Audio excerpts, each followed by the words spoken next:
I've got a question. How long do you think we humans have? How long does the human race have? Ooh. Um, Oh, wow. I don't exactly know, but it might be soon. I have no clue. No. I hope I give me at least 50 more years. I think there's infinite amount of time. Infinite. It's infinite, yeah. I give us a million years. Being kind, I would say probably about 10 years. 10, 12 years. Thousands of years. 47 years, 3 months, 5 days. It's approximate. We're kind of like cockroaches on the planet. No matter how much damage we'll do, enough of us will survive to procreate and keep it going. Unless we can get to another planet, but then we're just going to fuck it up like we did Earth. Well, I think that we will be here for a long time, but we will change. We're going to turn back into apes.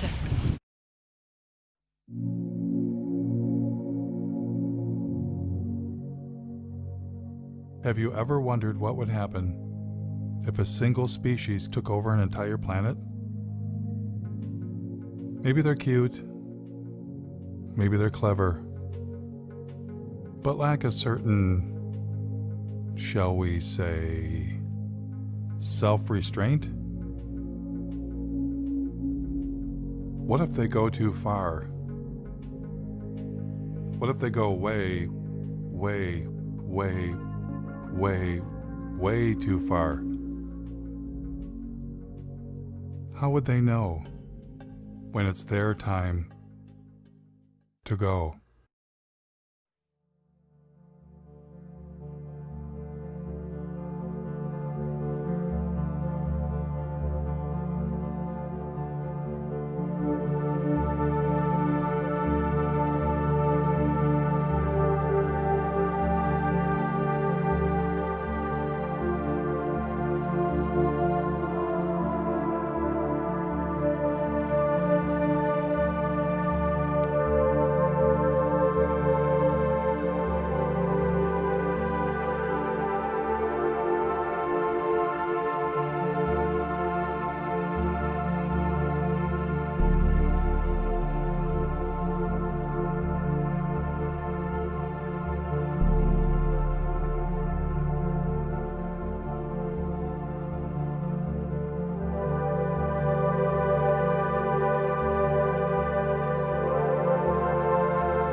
Due to our release through factories and automobiles every year of more than 6 billion tons of carbon dioxide, our atmosphere seems to be getting warmer.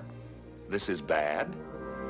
Well, it's been calculated a few degrees rise in the Earth's temperature would melt the polar ice caps.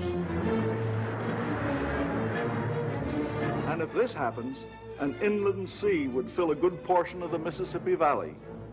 For in weather, we're not only dealing with forces of a far greater variety than even the atomic physicist encounters, but with life itself. That was 1958. We've known about the dangers of climate change for 6 decades. Back then, there was so much air pollution that would actually block out the sun. There was so much water pollution, rivers caught on fire. Forget throwing plastic bottles into the water. We tossed our cars in there. We also knew someday we'd run out of oil. For millions of Americans, this may be the worst weekend they've ever faced for finding gasoline to give them the automobile freedom they take as their due. I never doubted humans would find a better way, and I wanted to be part of it. A scientist sounded the alarm, and the modern environmental movement was born. Unless we do bring these chemicals under better control, we are certainly headed for disaster. Students all across the country organized the first Earth Day. At this point in time, it's very, very fashionable to talk about the environment, but as every day proceeds, we find very, very little concrete being done. As for me, you might say I was an early environmentalist. When I was 9 years old, a bulldozer began knocking down the woods near my home. I retaliated by putting sand in its gas tank. When I grew up, I became a tree hugger and moved to the wilds of northern Michigan to build a sustainable homestead and commune with nature. I wired my cabin for solar panels and heated with wood instead of fossil fuels. I wrote about sustainable living and environmental issues for the Mother Earth News and several news outlets. I traveled the country documenting invasive species, ecosystem collapse, and species threatened with extinction. I covered protests against destroying mountains for coal, and was once even confronted by the BP police. You're a journalist? Yeah. By all means, you can take all the pictures you want. Okay. We'll write a report, and then we have to send it to the FBI and the U.S. Attorney's Office. They'll call you. Through all of this, I kept wondering, why are we still addicted to fossil fuels?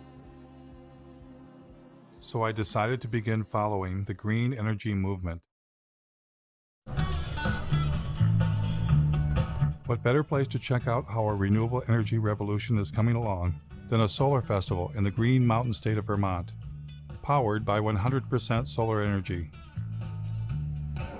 Solar. I was having fun and got a chance to ask about getting solar panels installed. You can keep adding, so maybe every time you get a tax return, buy another solar panel. But then a little rain began to fall.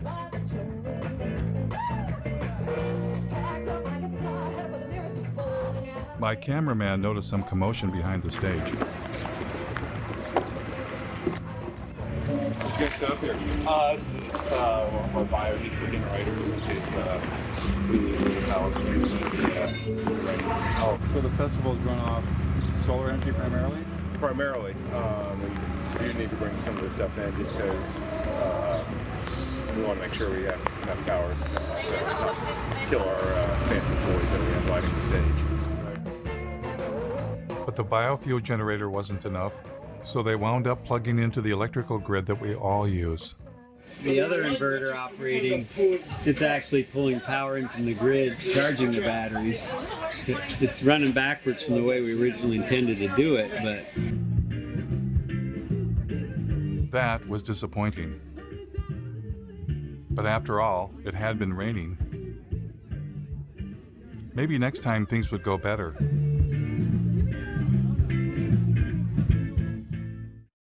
Luckily for us, hope was on the way. It's been a long time coming, but tonight, change has come to America. Green activists across the country cheered when newly elected President Barack Obama rolled out $1 trillion stimulus package with nearly $100 billion for green energy.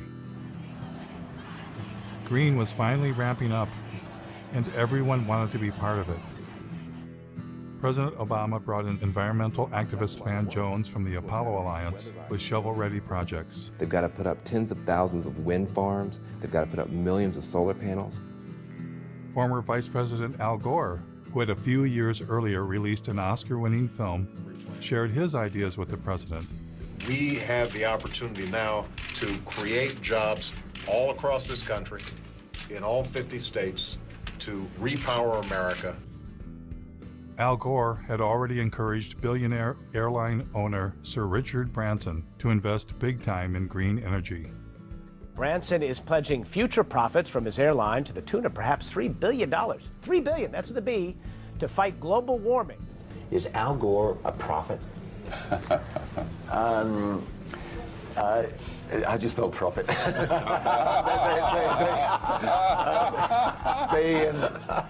Investors came forward.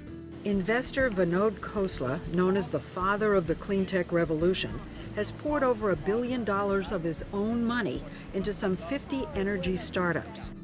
Major banks were eager to get involved. By 2020, we think renewables will require $395 billion on an annual basis. Robert F. Kennedy Jr. was both on the board of major environmental organizations and was leading a green energy investment group. We build wind farms, we build solar farms. Once you build our plant, it's free energy forever. The Sierra Club received $50 million from billionaire and former New York City Mayor Michael Bloomberg. Their mission, fight coal and promote clean energy. So with the mayor's gift, here's what will happen. We'll have a large and aggressive presence in 46 states. It's time for America to find a new energy path, one that takes us beyond coal. And then Bill McKibben, one of the nation's leading environmentalists and author of a breakthrough book called The End of Nature, formed an organization called 350.org with the mission of igniting a global climate movement. Can I show off my necktie for a minute? Because they made it for me yesterday. It's got that 350 on it because it's the most important number in the world. Things were looking up, and the green energy revolution was underway. Michigan had been hit hard by the Great Recession, and hundreds of millions of dollars in green stimulus money was arriving. Now, to do their part for the new green economy, General Motors introduced a new line of electric vehicles.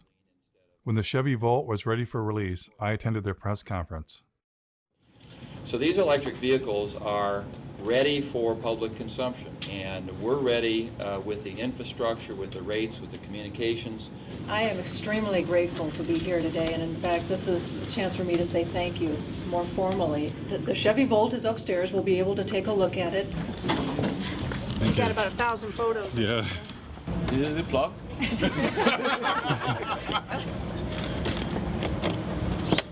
It's as simple as that. The batteries are in the trunk? No, the battery in this particular design is a T shape right down the center and across the back seat area. Because everybody thought we killed the electric vehicle. No, we didn't. It's alive and well. So what's charging the batteries right now? What's the source of Well, electricity? here, it's coming from the building. I mean, is it, what's our mix of power? Oh, actually, Lansing feeds the building. What's that? Lansing feeds power to the building. So I don't know. They're, I bet you they're a bit of coal. Well, they're heavy on natural gas, aren't they? right now the car's charging off of your grid. Right. It would be charging off our grid, which is about 95% coal. How long do you think it'll be before there's a solar and wind powered grid? Oh, golly. To suggest that all of the power used for these cars will be generated from wind and solar in the very near future would not be correct. In fact, we're talking about charging these up at night, so there won't be any solar at that time. So we're down to wind, and very often at night the wind does fall off. So I don't think coal is bad. The what? A big battle. Mountaintop removal. Oh, yeah. Yeah. It's got lovely BTUs. It's got lovely Very energy dense, isn't value. it? Yeah. How do you burn it more cleanly? I mean, do you see natural gas getting bashed? we will be delivering power based on natural gas very shortly. And even with that mix, we intend to use biofuels if we can. You got any support? The environmental groups are extremely supportive. We did install the state's largest solar array at my company, the Board of Water and Light. It's just down the street from here, a few miles, if you want to take a look at it. What outfit are you with? New World Media. We're doing a segment on the renewable energy. Oh, excuse me, I gotta go for a second, but thanks.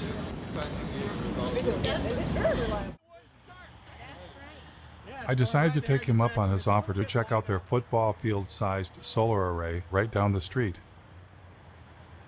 What we're trying to do with this kind of a tour is get a sense for what they've already done as an indication of what we could do to push the envelope even further.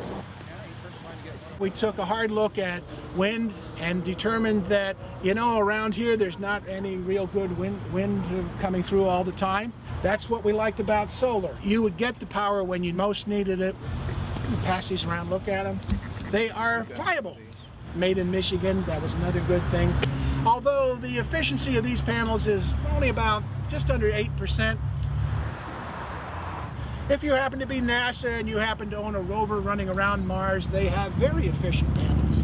But we can't afford those at about $1 million a square inch. How many homes would this array provide electricity for? The standard answer that we tell everybody is we're providing enough to meet the peak requirements of 50 homes. However, for most of the people that look at it a little bit closer, we generate about 64,000 kilowatt hours a year.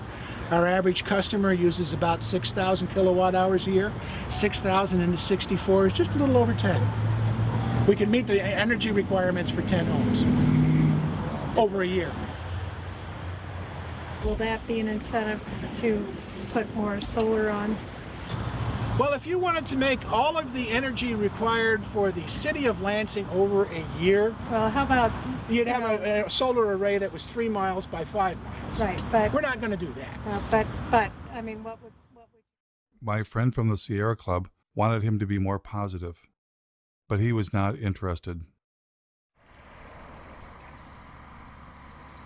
As a consequence of the big push for green energy, wind farms were rising around the nation, including near my home in northern Michigan. We've done coal and nuclear for years. We've been trying to get in more into the renewable side. These are the largest in Michigan. I think it's 482 foot total. How many yards of concrete? There's 800 yards of concrete in the base, right around 140 tons of re-steel. What are those blades made out of?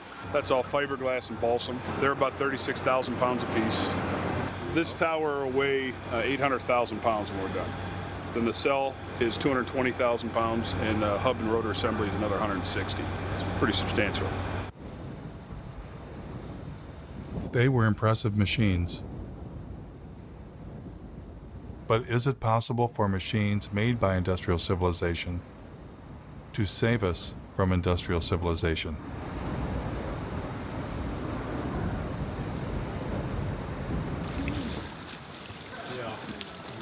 In environmental leader Bill McKibben's home state of Vermont, the Green Mountain State, a site was being cleared for the installation of wind turbines.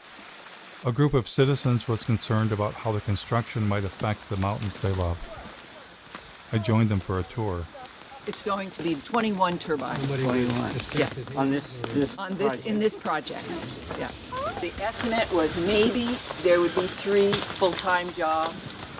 If the goal is to try to make Vermont the leader in climate change, I appreciate looking to the sky in the hopes that we can do that.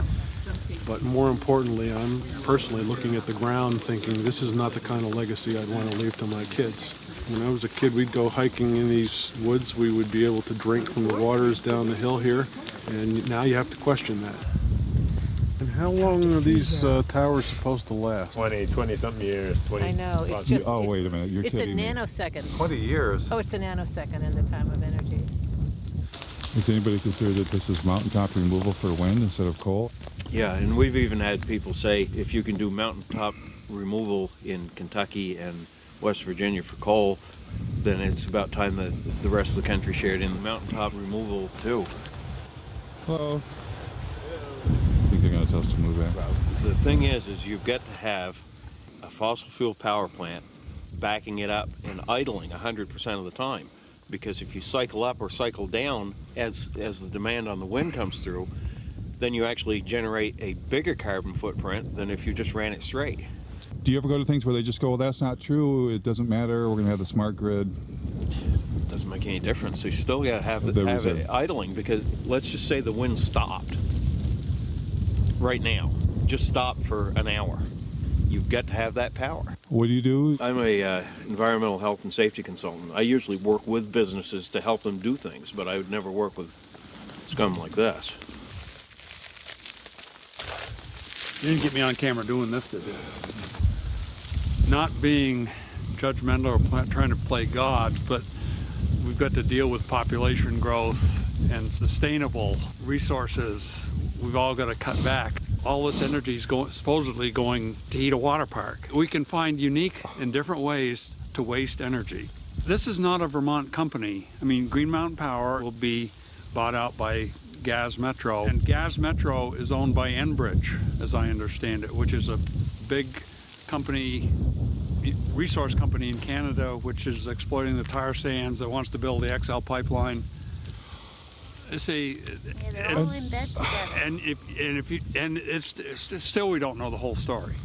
Have you asked Mr. McKibben to come see that? He thinks anything renewable is good. Yeah. So that's what I've heard people say. This is...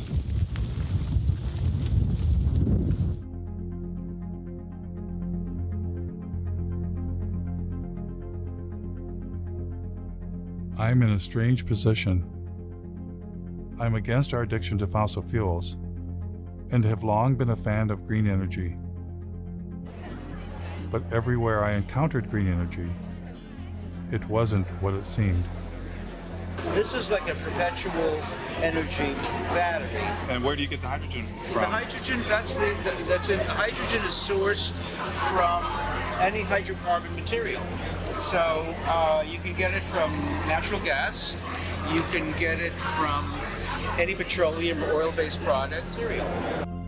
I read about a zoo that was said to be powered by elephant manure. But it turned out the elephants didn't even produce enough manure to heat the elephant barn. That we don't even really make enough, and what we have elephant-wise, to even do that. We would need a lot more. More elephants. Yep, more elephants, more manure. Ethanol plants also seem to have a secret ingredient. This is the most productive farmland in the world, and we're not that far west of the biggest coal mines in the world as well. So bring the two together and get an ethanol plant. Great. So ethanol was reliant on two things: a giant fossil fuel-based industrial agricultural system to produce corn, and even more fossil fuels in the form of coal. All of this in the attempt to replace fossil fuels? It was enough to make my head explode. I was getting the uneasy feeling that green energy was not going to save us. And I wasn't the only one. I've counted something like 25 different alternative energy options. So surely among all of those, there are enough sources of energy to keep us living basically the way we are in perpetuity. That's not the reality. You know, we're getting, in some cases, no energy from these potential options. Richard York of the University of Oregon published a study in the journal Nature in which he posed the question, do non-fossil energy sources actually replace fossil fuels? Well, we implicitly assume often the substitute pushes out the thing you wanted to substitute for. What you find is nations that add non-fossil energy sources do not seem to see a particular suppression of fossil fuels. That's pretty mind-blowing. We've got billions of dollars being spent, and green energy is not even replacing fossil fuels? They don't even know that that's a question, yes. The story that we're in right now is, okay, we're in ecological hot water, but there are technological fixes. And if we're just creative enough, if we're just ingenious enough, and if we just work hard enough, we will triumph. Seeking technological fixes one after another is simply going to lead us to another level of catastrophe sooner rather than later. We want to believe that these things are going to be available for us. So if we get a little worried and somebody comes up with a new thingy and promises that, you know, this will do it for us, we want to believe.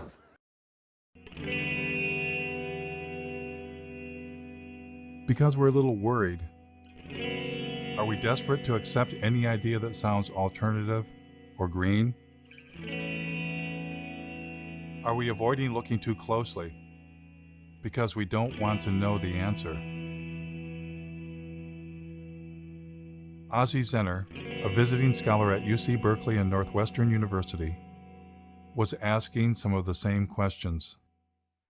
I mean, I thought that solar and wind were probably very good solutions. I mean, it wasn't really even that long ago. One of the most dangerous things right now is the illusion that alternative technologies like wind and solar are somehow different from fossil fuels. Well, I hear a lot of the times that solar cells are made out of sand. Have you ever thought about solar panels?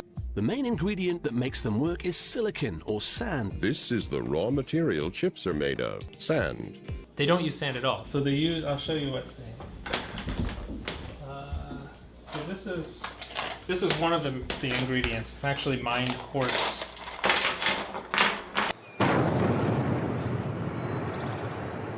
Spruce Pine, North Carolina, regarded as the finest source of high-purity quartz in the world for semiconductor, solar, and communication applications.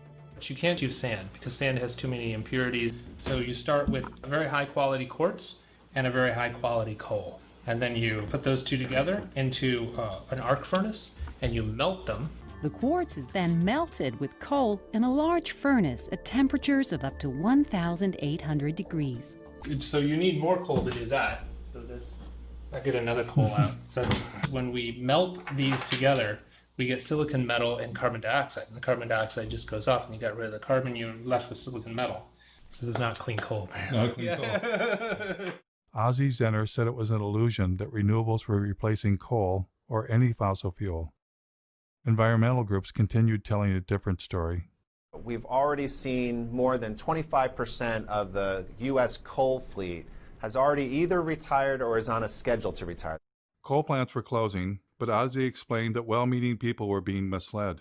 NV Energy is now going to go ahead and shut down the plant and go with renewable. One of the largest solar plants, and that's going to happen right behind me. Since you can't replace a coal plant with solar, they're actually replacing the coal plant with 2 natural gas plants. And natural gas is a fossil fuel. This is the Las Vegas cogen natural gas plant. This is one of the facilities that's replacing the coal plant that's being shut down. This is the Sun Peak generating facility. This is the second natural gas plant that was used to replace the coal plant. And you hear the same story in Iowa.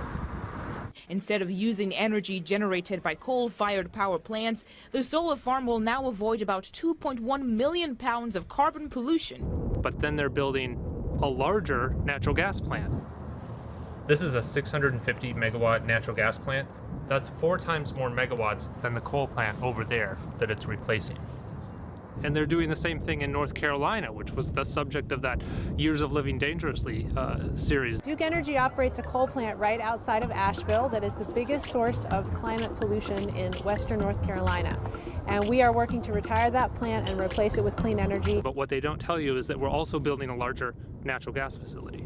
So we'll be retiring a 2-unit, 376 megawatt coal plant. We'll invest $750 million to build a state-of-the-art natural gas plant. When Michael Brune stands up and talks about clean energy, he's using solar cells and wind turbines. This is the new world, 100% clean energy. When Michael Bloomberg stands up and says cleaner energy, he's talking about natural gas. Create cleaner energy, solar, wind, and natural gas. In fact, the Sierra Club's Beyond Coal campaign actually coincides with one of the largest expansions of fossil fuel production that we've ever pulled off, most of that being natural gas. Ozzie's assertion that renewables were not replacing fossil fuels, if true, would upend all of our assumptions about green energy and what was going to save us. What would happen if I asked the same question to industry insiders? Like, where do solar panels come from? Well, you have to start with a mine. Or, what's stopping us from running the world on 100% solar and wind? Well, intermittency is one of the major challenges with grid stability.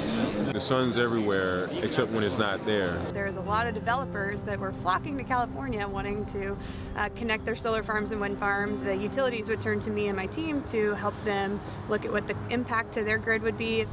When we add solar cells or wind turbines to a grid, do we get to shut off a coal plant? That's certainly the goal. The problem is, or the difference is that renewables are intermittent. All of a sudden a cloud cover could come over and your solar generation could drastically decrease. And if you don't have something else there to meet whatever the load is at that moment, then you're going to have power outages. So we don't get to turn a fossil fuel power plant off when the sun is shining or the wind is blowing? Well, it's not that easy. We need to be able to back up that power to keep the system steady all the time so it doesn't collapse. Most likely that's through fast-acting gas plants, but also what we call the baseload plants, either nuclear or coal, that are on all the time, but that maybe can be dialed down during the day and dialed up when demand starts rising. Does it affect the efficiency to turn fossil fuel power plants on and off? Oh yeah, they don't like to be dialed up and down. It does make, that's wear and tear for them. Turning them on, turning it off, there's energy used and lost at any time. Kind of like when you turn on your car and off, you use a little extra gas to get it turned on. I do still think you have to maintain a base load of some kinds. What's the solution then? You need energy storage. Without storage, you can't count on it. If you can store the energy that's created off of things that are intermittent, like solar and wind, you can store that, then you're reducing your need for a baseload. But would adding storage like batteries increase the carbon footprint? Yeah, absolutely. In a big way, actually. And as more energy storage gets on the grid, it has a mass scale implication. When I looked up how much battery storage there is, it was less than 0.1% of what's needed. In a couple years, they begin to degrade and need to be replaced a few years later. I learned that the solar panels don't last forever either. Some solar panels are built to last only 10 years, so that it's not as if you get this just magic-free energy, right? I don't know that it's the solution, and here I am helping to sell the materials that would go into photovoltaics. And so, to overcome profound limitations of solar and wind, rarely discussed in the media, a new generation of technology was rising in the California desert. What is this? What we're using is a field of mirrors to focus sunlight onto a tower. The power plant itself, at 377 megawatts, will be the largest of its kind in the world. This will become the biggest solar plant in the world. There's some people that look out in the desert and they see miles and miles of emptiness. I see miles and miles of a gold mine. But this next generation had a fossil fuel secret too. This solar facility burns natural gas pretty much every morning in order to get started up. How long do they have to burn it for? Hours usually. This is the incoming natural gas for the facility. This plant would work about as well without natural gas as I would without coffee in the morning. Or maybe how you would be without food. Without food, yeah. They have to file for acid rain permits for nitrous oxide emissions. They have to apply for carbon offset permits because they're producing carbon dioxide here, so they have to offset that. The whole thing is built using fossil fuel infrastructure, from the concrete to the steel to the mirrors to the backing on the mirrors. The sun is renewable, but the solar arrays are not. Oh, come on. There's got to be something renewable. So, glass is renewable. Glass is not renewable. Iron's renewable. Aluminum, that's renewable. I recycle my pop soda cans. I know it's renewable. Yeah, the problem with all of these materials is that it takes an incredible amount of energy to mine and process all of the materials that go into building something like this. You use more fossil fuels to do this than you're getting benefit from it. You would have been better off just burning the fossil fuels in the first place instead of playing pretend. That green energy has nothing to do with fossil fuels is apparently a story only meant for you and me. Here is Robert F. Kennedy Jr. speaking to oil and gas company insiders. It's a combination solar gas plant. It's a turbine that we just take from a gas plant, suspended from a big scaffolding, a tower, and surrounded by giant mirrors in the desert. The plants that we're building, the wind plants and the solar plants, are gas plants. What kind of game is being played here? Well, we're basically just being fed a lie. For instance, you'll hear about Germany running on wind and solar. 35% right now. 50% of their power. There are days this past summer when the Germans were generating 80% of their power from the sun. But Germany is still Europe's largest consumer of coal. Aber wenn in dieser Region die meiste Kohle gefördert wird, dann ist ja auch hier der größte CO2-Ausstoß. Only a small fraction of their energy actually comes from wind and solar. In fact, Germany just built a large terminal to import natural gas from the United States. Elon Musk, the founder of Tesla, when he announced his Gigafactory battery plant, he said it would power itself with wind and solar energy. Through a combination of geothermal, wind, and solar, it will produce all the energy that it needs. But in fact, it has lines connecting it to the same electrical grid that we're all connected to.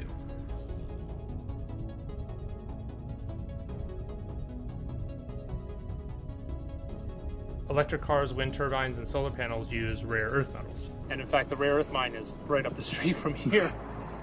In mining these deep deposits, about 90% of what they pull up out of the ground contains uranium, thorium, and low level of other radionuclides. Radioactive waste that has to be disposed of somehow. They kind of turn into a paste and spread it over the desert floor. Well, that's good for the desert, right? Yeah, the desert loves that. Tesla's electric cars are built with aluminum, which uses 8 times more energy to manufacture than steel. They use lithium, which also rely on toxic mining. And even more graphite, which is one of the rarest forms of carbon. In fact, the investors wanted to open several new graphite mines after Tesla announced the Gigafactory. Apple claims to be 100% renewable. We never stop thinking about what's best for the planet. We now run Apple on 100% renewable energy. All of our facilities worldwide. And they did chop down a forest to put up solar panels near their North Carolina plant. But they didn't disconnect it from the grid, and they can't. Duke says energy-hungry companies like Apple can never go entirely off the grid. They're still hooked up to our grid. Despite all of the claims, I haven't found a single entity anywhere in the world that's running on 100% solar and wind alone. It turns out, you don't just need fossil fuels to run a place like Ivanpah. You need the devil himself. Or in this case, themselves. All of the mirrors that you see there are built by the Koch brothers, Guardian Glass Industry, a company that they control. Koch Carbon creates a lot of the inputs that are used to create the cement and the concrete and the steel. And not only that, they build the plants that builds polysilicon for solar cells. They have actually their own solar line called Solar Molex. From every step of the process, the Koch brothers are there. But they're the evil doers. Yeah, the funny part is that when you criticize solar plants like this, you're accused of working for the Koch brothers. That's the idiocy in all of this. This absolutely cannot extend civilization's life. This relies on the most toxic and industrial processes that we've ever created.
The beauty of a solar facility, and particularly this technology, is that it is so environmentally benign.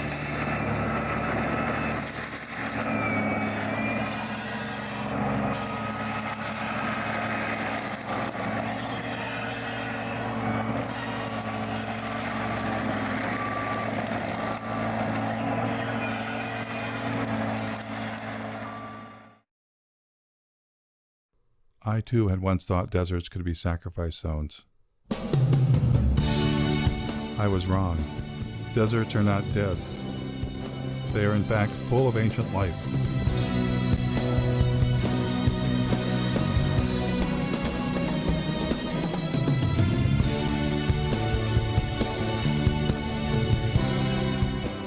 In the desert, the Joshua tree stands, waiting, waiting for the giant ground sloths and the mammoths that shall never return. The Joshua tree depended on the giant mammals to reach up high and eat their seeds, and thus disperse the Joshua tree. But now, stranded in time and space, the Joshua tree awaits a new fate, to be sacrificed in the name of progress. Joshua trees are torn down to make way for solar projects. 23ABC's Cassie Carlisle travels to the Mojave Desert to talk to neighbors. They're not your usual tree, more like something from fiction, but these Joshuas are causing quite an uproar. No, it makes me sick. They're clearing them off, killing them real quick, and now they're grinding them up, getting rid of all the evidence.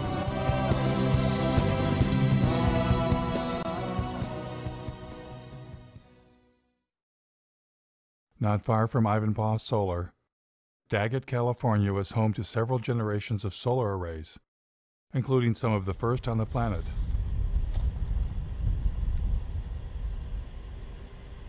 Ozzy and I thought we would take a trip to see where it all began.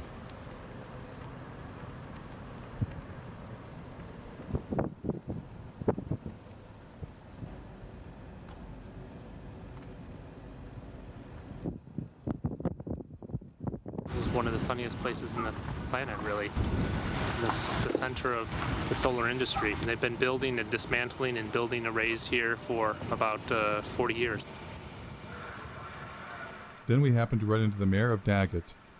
I know the solar plants out there. My husband, back in, I'd say 83, 84, they worked out there building that solar plant out there. Yeah, the SEGs. And everybody here worked. How is that held up? Is it the job still here? No, jobs went bye-bye. They have their normal people that run the plant operators and stuff like that, the big wigs, you know, they have that. Where that energy's going, I don't know. Were you originally optimistic that the solar would bring more jobs in the development with people? We really did. A lot of things come into this town, they come and go. They go really fast. Did you see this? Then Ozzy and I discovered that the giant solar arrays had been razed to the ground. Oh my God. I mean, this was huge. It suddenly dawned on me what we were looking at. A solar dead zone. Look at the blowing sand. Yeah, there's sand everywhere. There's sand dunes forming around this area. Wow.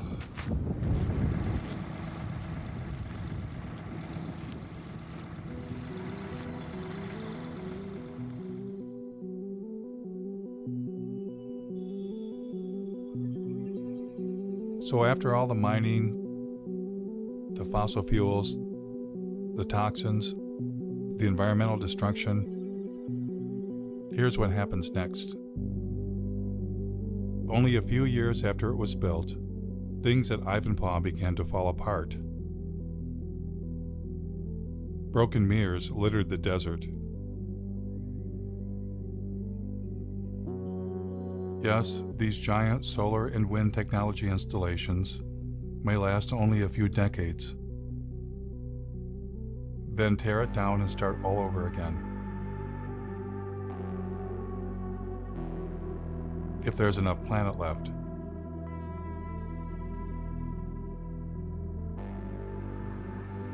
It was becoming clear that what we have been calling green, renewable energy and industrial civilization are one and the same. Desperate measures not to save the planet, but to save our way of life.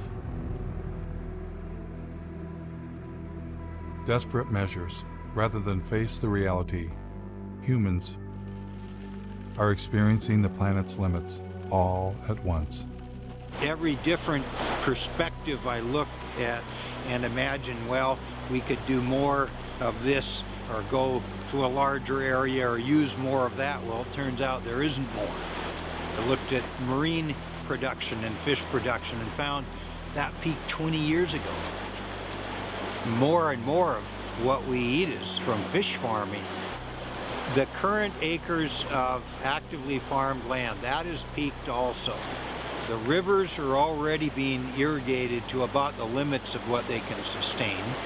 The Colorado River doesn't get to the ocean anymore.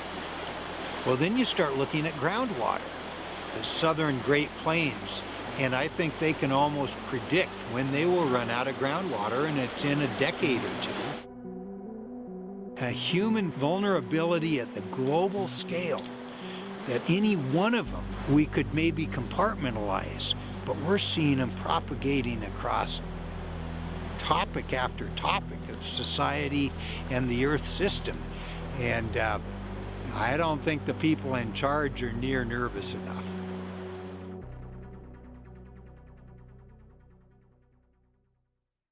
Though each of them takes climate change seriously, every expert I talked to wanted to bring my attention to the same underlying problem. There are too many human beings using too much too fast. As a global community, we really have got to start dealing with the issue of population. Population growth continues to be not the elephant, the herd of elephants in the room. Can a single species that's come to dominate an entire planet be smart enough to voluntarily limit its own presence? Is there any precedence for that in nature? Wow. We have to have our abilities to consume reined in, because we're not good at reining them in if there are seemingly unrestrained resources.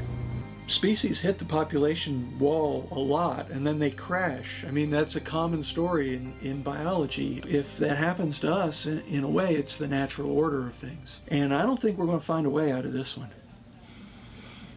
I don't. As a scientist, what leads you to that conclusion? Well, because right now, a large percentage of that number is supported by industrial agriculture, which is heavily subsidized by oil, and it's not sustainable. And, you know, and there's no going back. Without seeing some sort of major die-off in population, there's no turning back. What's the thing that nobody ever asked you that you wanted? Nobody's ever asked me if I'm scared. Yeah. And I am. I actually am scared. I lose sleep over all of this.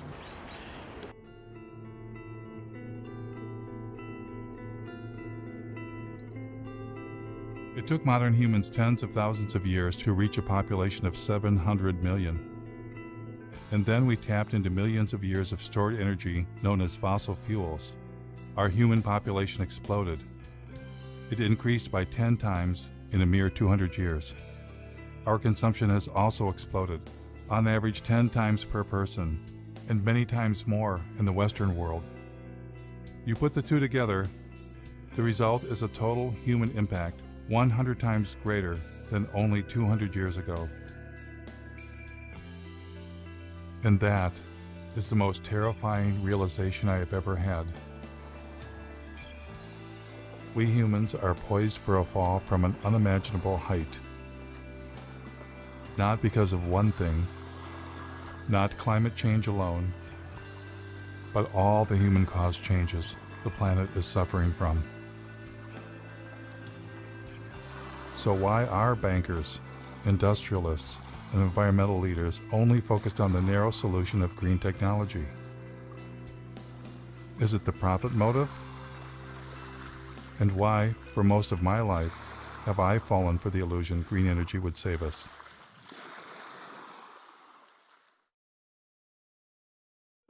Clearly, to answer this question, I needed professional help. Keep my stuff, but that ever. No. I'd never heard. I'll just be honest with you about my dilemma. You can be my, clinical, social, psycho. It's like the right has religion, and they have a belief in infinite fossil fuels. Our side says, oh, it's going to be okay. We're going to have solar panels. We're going to have wind towers. As soon as I heard you talk about our denial of death, I'm like, could that be it?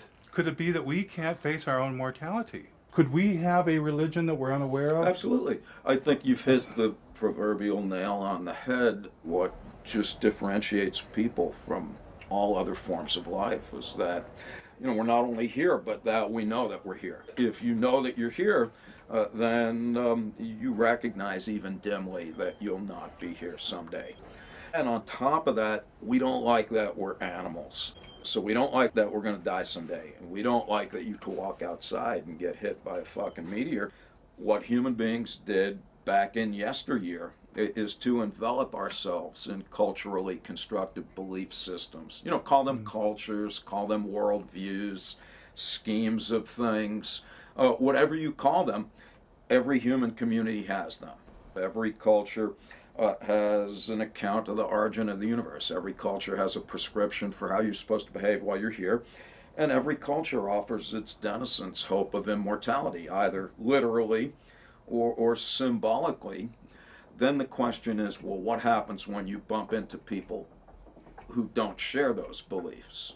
Whether you know it or not, whether you like it or not, that's undermining the confidence with which you subscribe to your own views and exposing you to the very anxiety that those beliefs were constructed to eradicate in the first place.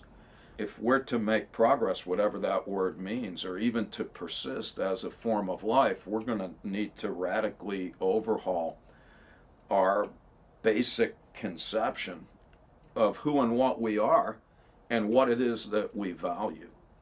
Because the people that you referred to earlier, both on the left and the right, that think we're going to be able to discover more oil or solar panel ourselves into the future, where life will look pretty much like it does now, you know, only cleaner and better.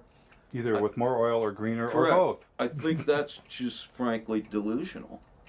What I'm hearing is that if I haven't come to grips with my own anxiety about death and life and presented with a reminder of that, yeah, I'm highly likely to make some tragic decisions for the community. Yes. The only solution in principle is, you know, as Albert Camus put it, he said, there's only one liberty: to come to terms with death. Thereafter, anything is possible. I find that downright inspiring. As for our environmental leaders who dwelled in comfortable illusions, how tragic of decisions were they capable of making? I was about to find out.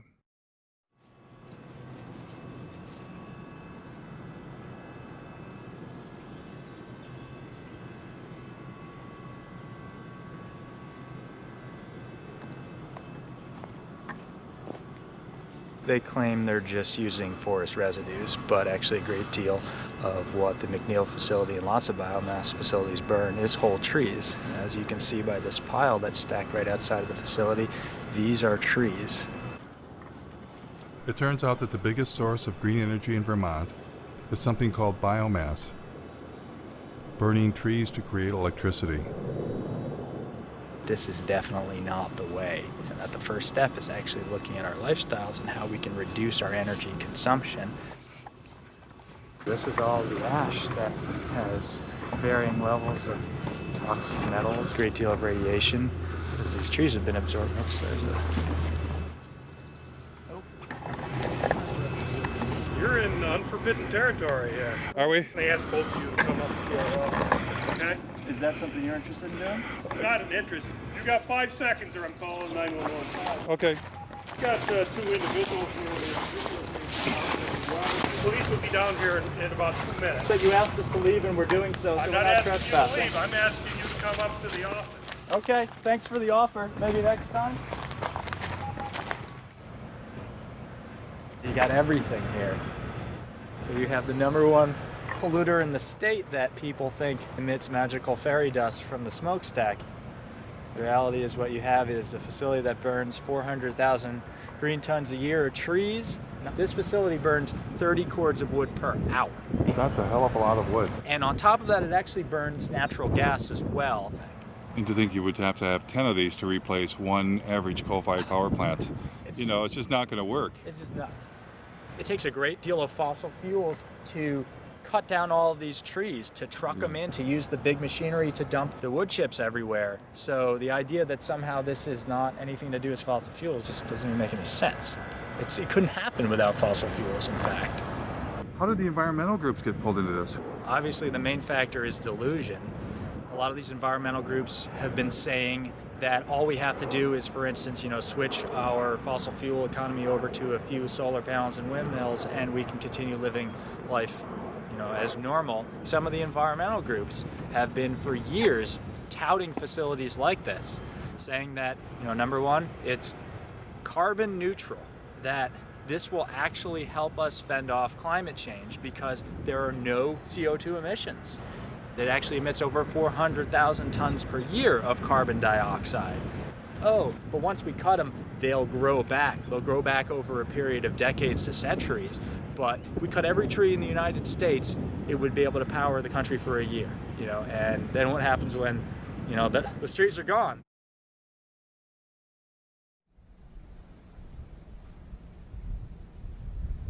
I discovered biomass plants were not even always biomass plants.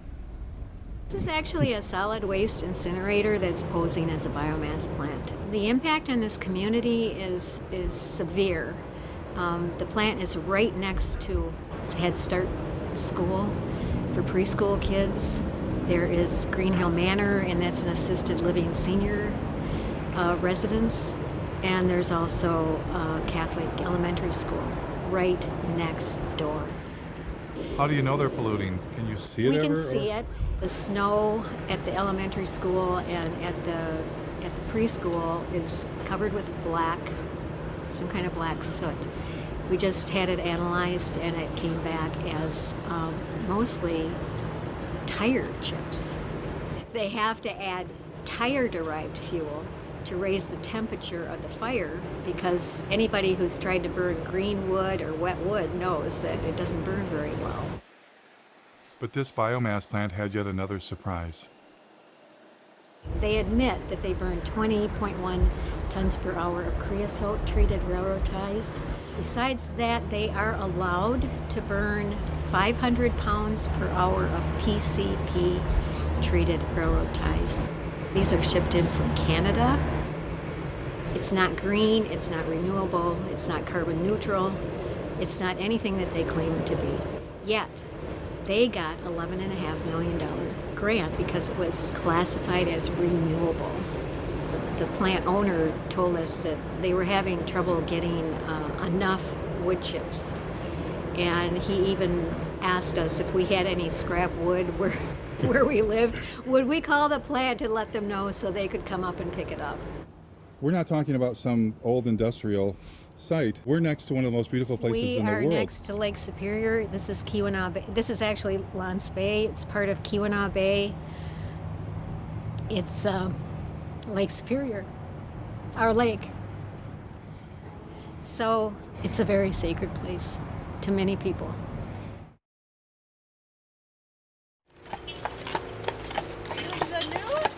No, there's supposed to be a climate change rally.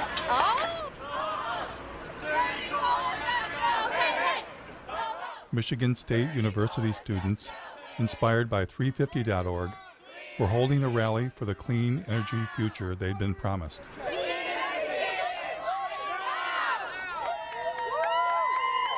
Imagine when I found out that it is the largest on-campus coal plant in the nation. The goal is to get the whole world moving beyond fossil fuels. He wants to do a 350 sign on the steps of the... But it turned out Michigan State had a form of green energy in mind the students did not support.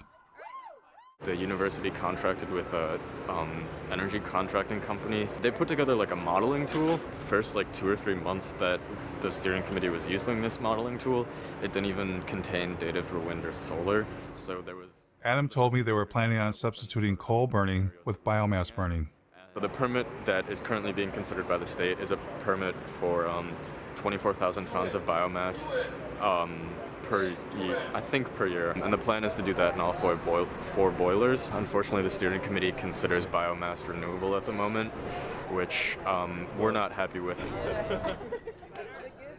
Michigan State wasn't the only university to go green. I'm happy to announce that Carolina will be going beyond coal in the next decade. Now, as we begin to wean ourselves on coal, we're about to try another alternative energy source, biomass. And who is here to help the University of North Carolina switch from burning coal to burning trees? So it is a great pleasure to be here today to celebrate the remarkable step that the university is taking to say we're going to do our part. A remarkable step indeed. We're to do our part by getting out of bed with coal companies and into bed with logging companies? Where did the idea of colleges going green by burning trees come from anyway? A little college called Middlebury in the heart of Vermont. Welcome to the celebration of the opening of Middlebury's new biomass gasification system. It's now my great pleasure to introduce this afternoon's speaker, Bill McKibben. What powers a learning community? And as of this afternoon, the easy answer to that is wood chips.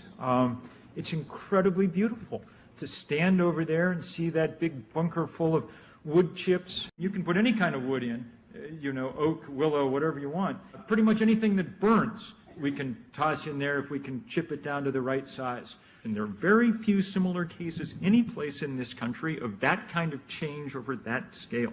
But it shows it could happen anywhere, and it should happen anywhere. In fact, it must happen everywhere. It must happen everywhere. And now it's time for a nature break, enjoying our sustainably managed Michigan forests. If you walk through here and you look, there's virtually nothing growing. A little bit of grass occasionally. And it seemed that biomass plants indeed were suddenly everywhere. Like this one in Cadillac, Michigan. In Detroit, an incinerator that burned garbage was considered green. The Detroit incinerator is known to emit horrible smells and pollutants that neighbors say make them feel sick and put their health at risk. It's a stink. It's a horrendous stink. A proposed biofuel plant for the Upper Peninsula of Michigan would consume trees from tens of thousands of square miles. In order to create 40 million gallons of ethanol, they were going to have to use up over 1 million tons of green wood. We pointed out that they were going to be using more natural gas than they were going to be creating ethanol to displace the natural gas. If you continue to do this, you're going to be fertilizing the forest. Fertilizing the forest with fossil fuels. Fossil fuel-based fertilizers. Made from natural gas. Yeah. Then came a ballot proposal backed by Bill McKibben and nearly every major environmental group, requiring Michigan to get 25% of its electricity from renewable sources by the year 2025. This year, Michigan voters have a choice. Keep burning dirty coal and oil, or move Michigan to clean, renewable energy like wind and solar. Vote yes on Proposal 3. Surprisingly, Proposal 3, also known as 25 by 25, was the brainchild of an organization that was 100% biofuels and biomass. Allowing America's farms, ranches, and forest lands to be active participants in contributing to America's energy future. These are the biomass and biofuel plants across the U.S.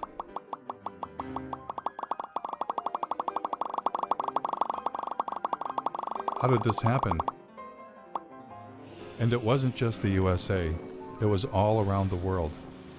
Wood chips, which is just a euphemism for trees, are being exported to Europe from America, British Columbia, Brazil, and Indonesia, wherever they can get them from.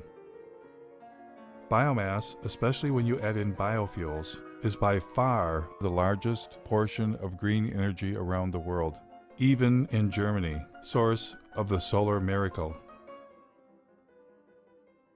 But maybe I was missing something. Maybe I had it all wrong. I decided to ask people protesting fossil fuels how they felt about biomass and biofuels as green energy. Did you say we don't need to do biofuels, food, and forest for energy? No, definitely not. Of course not. Of course not. Burning biomass, any kind of combustion is something we just need to move away from. The more trees we have, the better. A lot of that didn't grow overnight. If we cut it down, we don't know the impact of that. You're here as an oak tree, fight a chainsaw, that wouldn't be saving the planet. No, it's a painful way to go. I can tell you that right now. It'll take you a while to regrow. Oh yeah. It wouldn't be me, it would be like an offspring, you know? With so many people doing it on such a massive scale, all of a sudden at once, like, that's pretty serious. No, I think we should not be burning trees. No. Why would we cut down trees? We shouldn't replace one terrible way of getting energy with another terrible way of getting energy. Exactly. Because it's one thing. Clearly, most citizens are opposed to biomass and biofuels. But what about environmental leaders?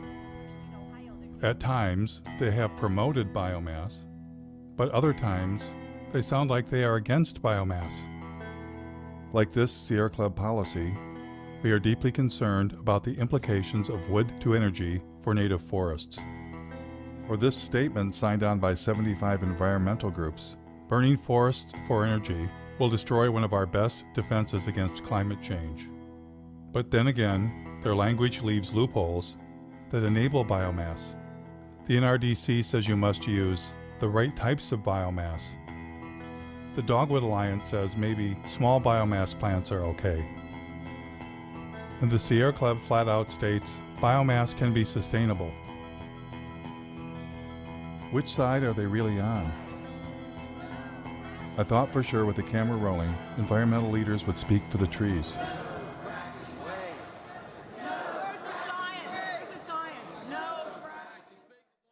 We're here to tell a story about what the forests of this state, of our Commonwealth, mean to us. Does your organization have any stance on that? I'm not sure I would say we support it as much as we can wrap our heads around it. We've almost made a peace with the timber industry. I'm just curious, what's your group's stance on using forests for biomass? Biomass is renewable, biomass is sustainable. And I'm with Clean Water Action. We don't really have a stand on it. If the director of the Sierra Club was here, she'd be able to talk your ear off about it. I'm the director for the Sierra Club in Pennsylvania. Does the Sierra Club support or not support biomass? I'm not totally prepared to talk about our policy on biomass today. Our position is somewhat nuanced, so I just want to be, careful not to. So you're with 350? I am. Does 350 have a position on biomass? Because I'm kind of actually... I can't really speak for 350. Do you personally have an opinion about whether we should be burning trees for green energy? No, I don't have an opinion on that. I like a fire. One of my biggest concerns as an environmentalist is that we're starting to burn trees. So there are tree burning power plants. Are you aware of the problems with biomass or biofuels? Yeah. I'm not as aware of that as I could be or should be. Jeff Gibbs, working on a documentary in Michigan, where I'm from. There's large plants that burn trees for energy, and pretty much whole trees chipped up. Do you have a thought about whether that should be part of green energy or not? Well, the great thing about green energy is you don't have to pick a favorite. Jeff Gibbs. Oh, hello.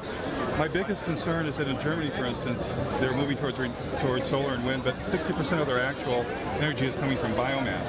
60% of what's considered renewable energy. Burning trees for energy? I don't know the details out of Germany. What Germany's really doing is a lot of sun and wind, and that's really powerful to see. I'd like to see us come out against any burning of trees for clean energy. Would you? Although I confess I stoke my wood stove almost every night of the winter, so I'm not the right. But designating green energy for power plants. Yeah, I don't know. It's not what today's about. We're on the. But we're burning trees instead of fossil fuels. This is from Taiwan. Oh, good. And we're wondering that what role do you want to play in this market? I think the biomass question is a non-starter.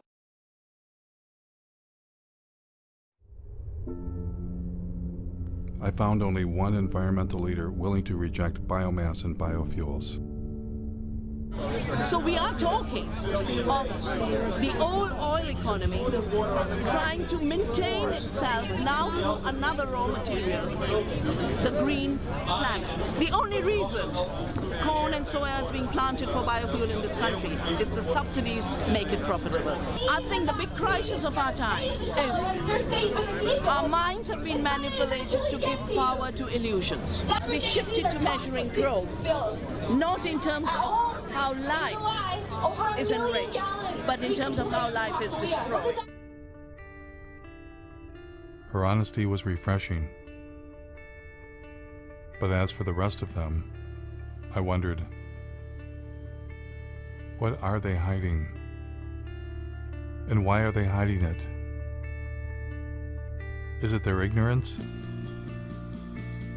Or is it something else? What if they themselves had become misguided? What if they've made some kind of deal they shouldn't have made and are leading us all off the cliff?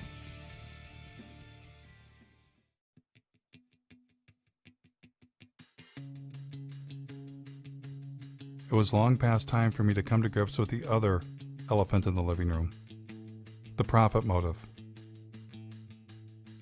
The only reason we've been force-fed the story climate change plus renewables equals we're saved is because billionaires, bankers, and corporations profit from it.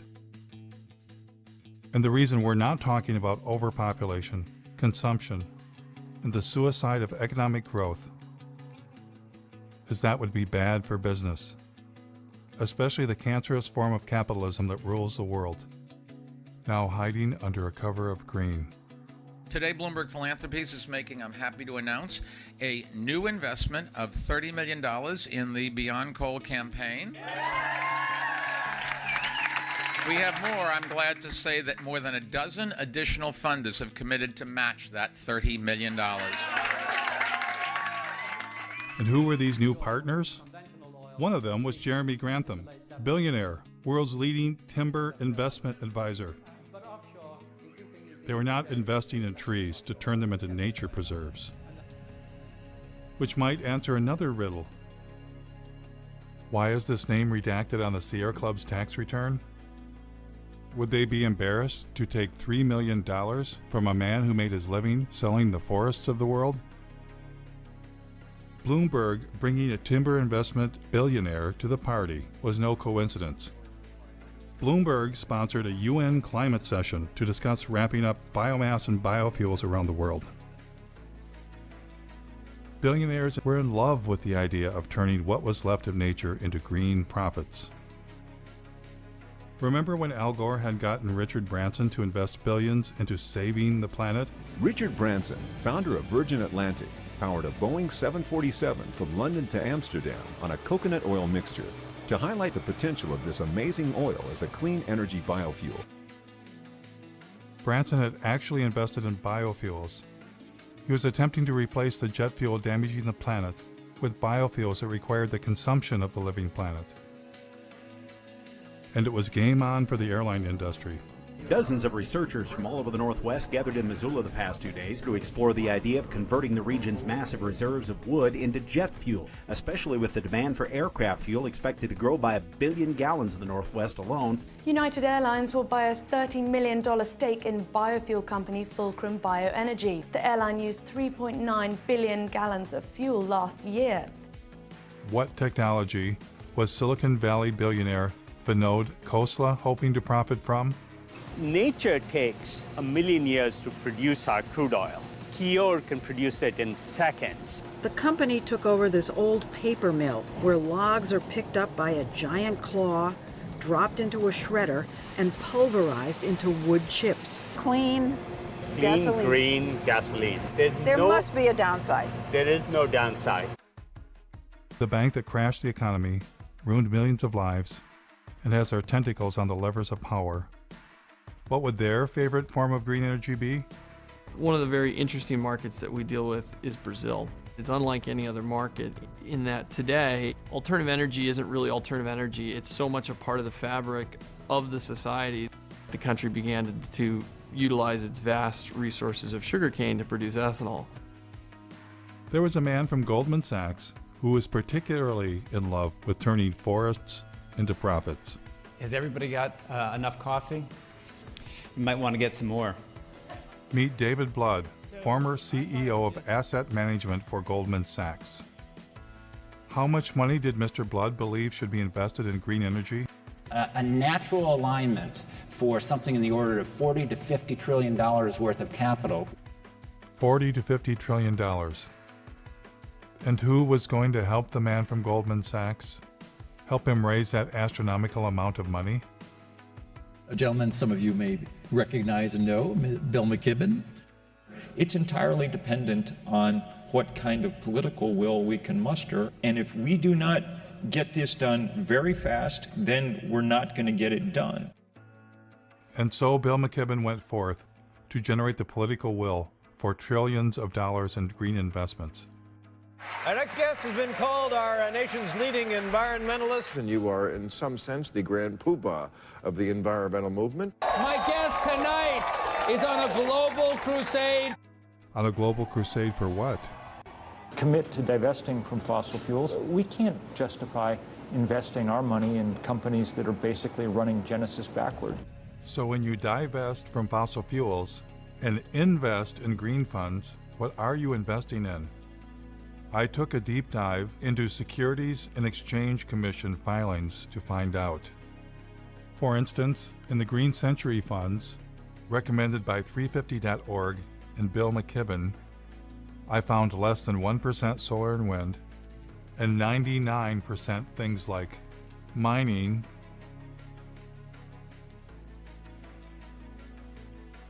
oil and gas infrastructure companies, including a tar sands exploiter, McDonald's, one of the companies driving meat consumption across the planet, Archer Daniels Midland, one of the world's largest producers of biofuel, Coca-Cola, the largest creator of plastic pollution on Earth, logging and paper companies, including one that brags about biomass burning, and banks. Lots of banks,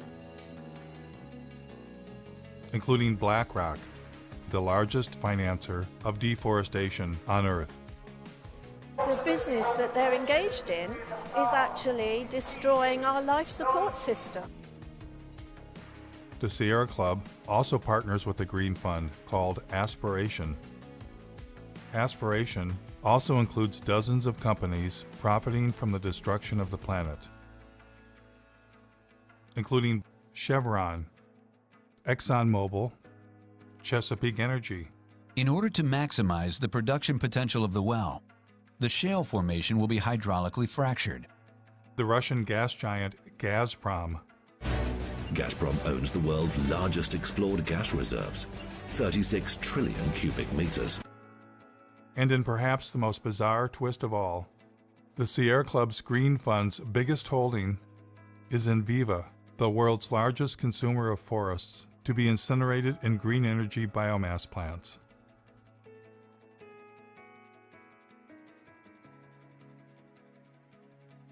Of course, one investment option is a green fund run by Bill McKibben's buddy, David Blood.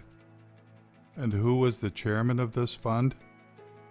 Someone familiar.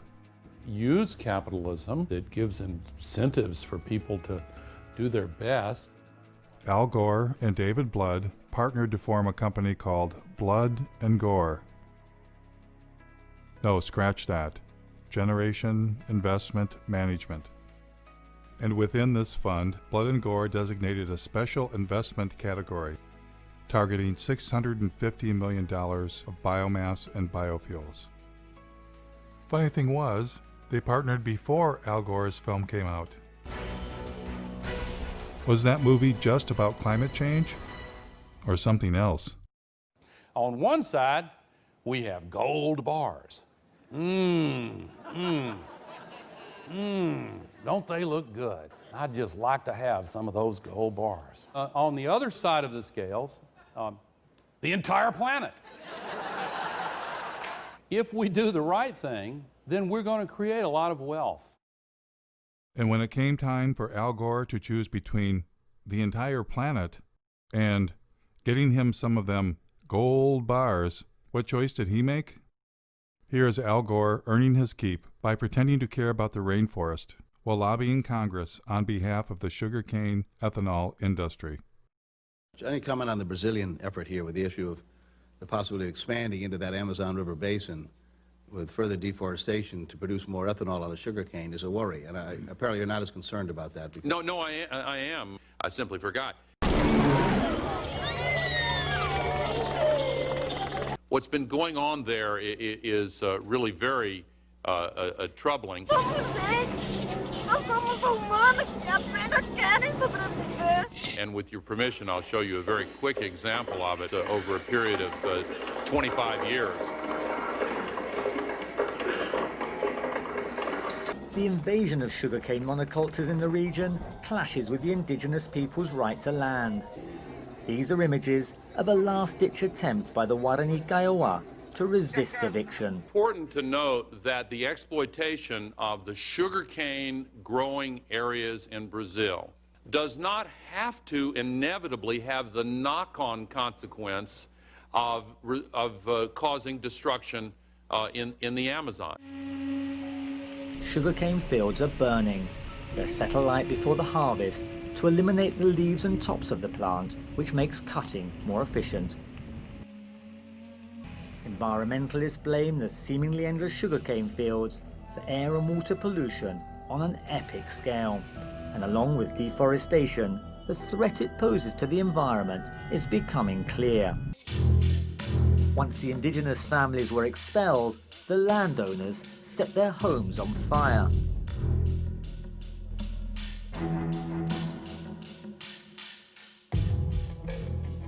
Is there anything too terrible to qualify as green energy? Thank you very much, Secretary Mavis and the US Navy for once again inviting me to speak with you today. The Navy's work to help launch this new fuels industry is invaluable. The U.S. Navy has a special message this year. It is time to turn green. Joining the vessels is what the U.S. Navy calls its Great Green Fleet of warships powered by fuel from renewable sources like algae, grass, and animal fat. Animal fat.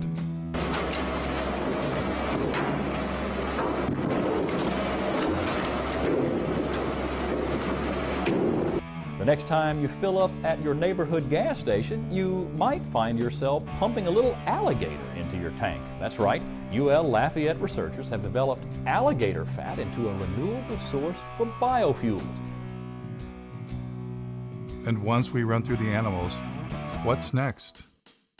GE, who brings you nuclear energy and wind turbines, is ready with a plan. I believe that liquid fuels, chemicals are eventually going to have to be made from sustainable raw materials. We believe that seaweed is one of the most attractive opportunities.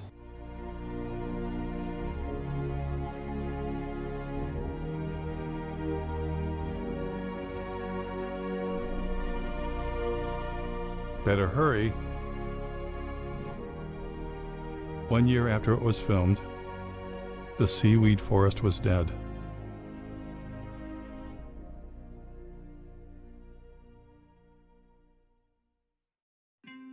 You might ask yourself, how could men destroy what remains of nature to enrich themselves?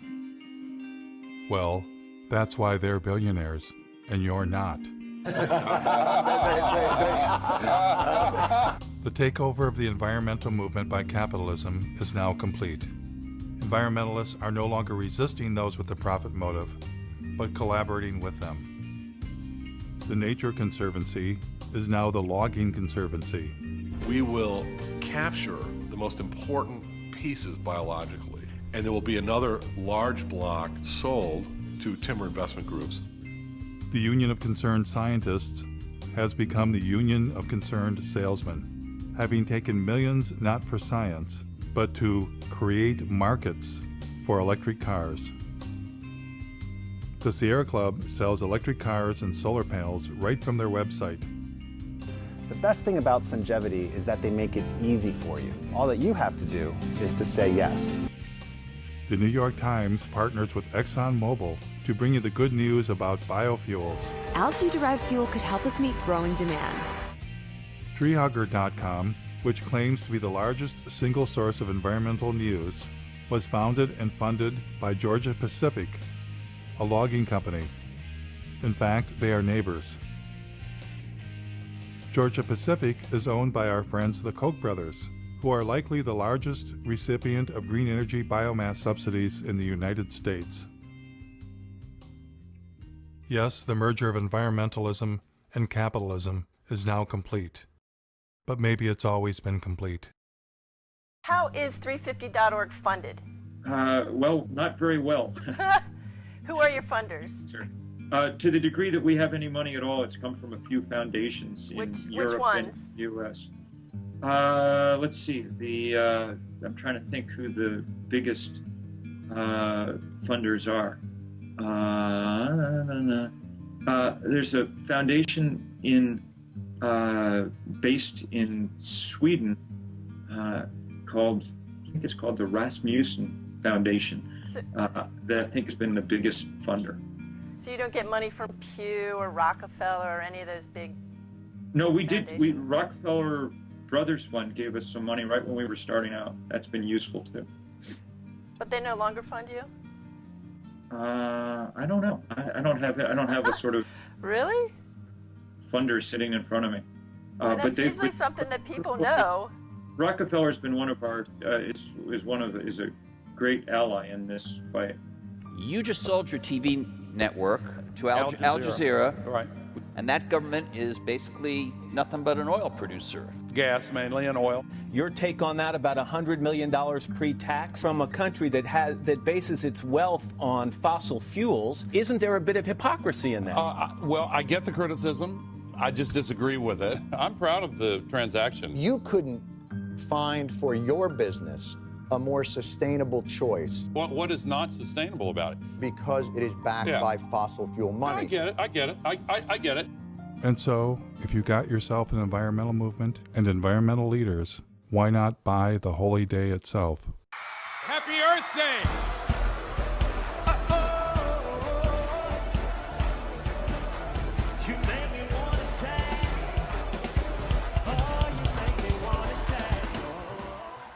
Now we are facing the greatest sets of issues that we've seen in my lifetime. It's time now for a new generation to jump up on the stage and create a habitable country, a habitable planet that we can all enjoy. Are you that generation? I need to thank Building Energy, which provided so much solar power to this that we've powered the entire event with solar energy. But when I went backstage to see what was really going on, You ain't running this whole thing on that, Jack. I can tell you that. The toaster is 1,200 watts. So that run right there could run a toaster. I found the installer. Hi. Are they running the festival on these solar panels? The concert is run by diesel generation system. They didn't ask us to energize the concert. Oh, okay. And we'd also like to thank our incredible corporate sponsors who've been behind the movement to end extreme poverty and tackle climate change since the very beginning. We want to thank Toyota, Citibank.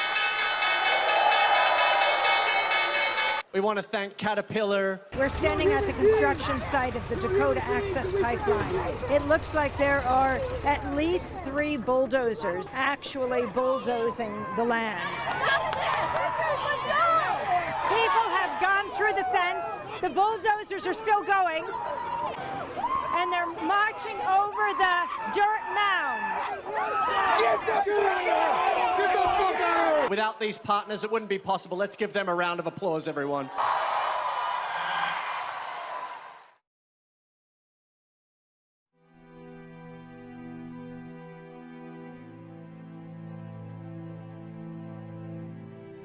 Now, I know this all might seem overwhelming.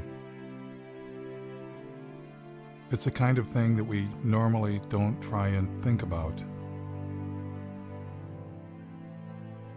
But by not thinking about it, it stands a good chance of doing us in. I truly believe that the path to change comes from awareness. That awareness alone can begin to create the transformation. There is a way out of this. We humans must accept that infinite growth on a finite planet is suicide.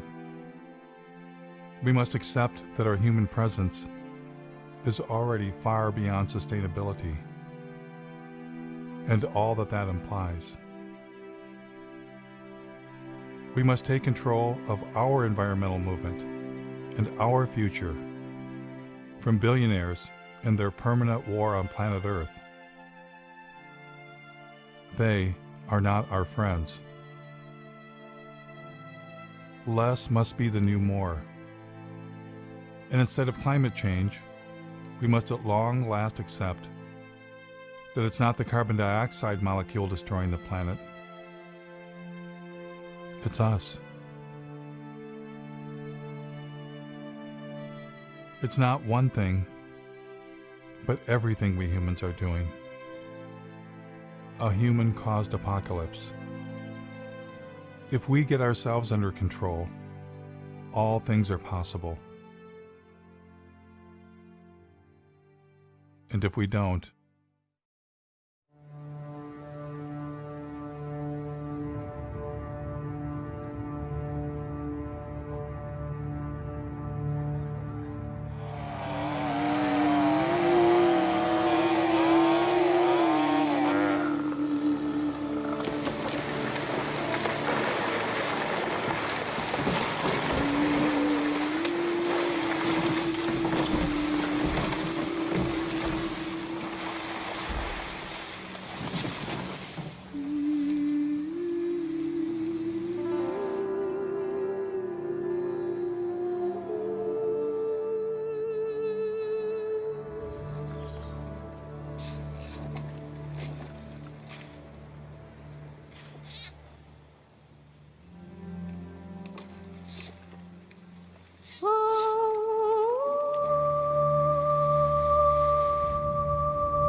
Yeah.